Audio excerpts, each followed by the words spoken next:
Good afternoon, everybody. Out here in the garage working on the hill. We had a bar in the flywheel for, well, pretty much all week with the weight of the engine on it. Typically, that will free things up with a little bit of oil in it, but we just figured we'd try it without first. There was no movement at all. So basically, my next step was I started to look at all the valves in the valve train and realize that, of course, there's going to be at least one valve open, and saw that number one cylinder intake valve was open.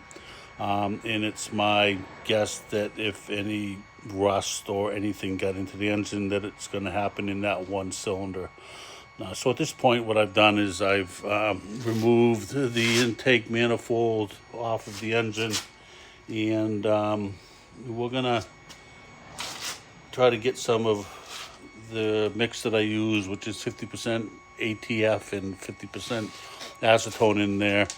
And I'll probably go through and force all the valves open, or at least one of the valves per cylinder, and see if I can get some of that in there and let that soak for a little while longer.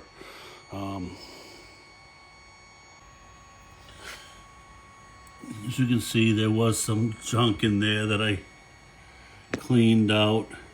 Overall, I mean, it's not crazy, but like I said, this is most likely a cylinder that's going to have any rust in it.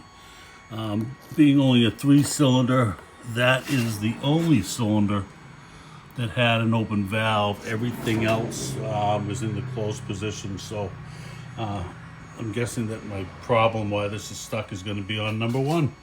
So we're going to work on getting some fluid in there, and we'll get back with you. Well, we've managed to pry open the valves that we needed. Actually found two that were a little bit stuck. Got those freed up, but we did get some fluids down into all of the ports. So this thing here is going to be soaking for a few days, pretty much. I'll give it the week. I'll let it sit like it is for 2 days, and then Sunday I'll put some pressure on it again. But like I said, we got everything freed up. I've got a good half gallon of fluid in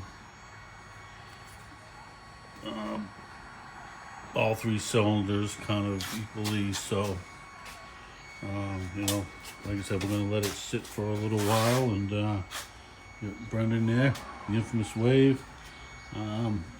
And see where we are in a week. Hopefully she'll be crack free, and then we can start working on the fuel injection system. And we got to see if I can find one of my friends that is good at bending tubing, so we can make all new tubes for these lines. Some of them are a bit rusted and crispy, but we're on our way. Yeah, so just a little bit of an update. Yesterday we got some fluid, mixture of acetone and automatic transmission fluid into all the cylinders. Started looking at other stuff. We opened up the injector pump, made sure that's all free and working nicely. That, just like the engine, is really, really clean inside. What else? The lift pump is working fine, as you can see. So that's good. This is going to prime up and be ready. I got a buddy of mine stopping over today. We're gonna talk a little bit about bedding up some new injector hoses, injector lines. Like I said yesterday, I'm not that crazy about these, but we're working on. We've got a jack underneath a bar, which is engaged in the flywheel with some pressure on it. Now that mixture is in the cylinders, I'm just going to let it steep a little bit, and hopefully within a week this thing ought to free up.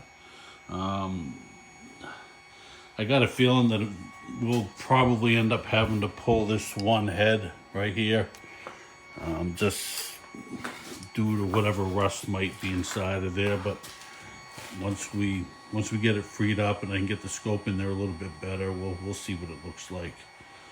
But for now, see you later.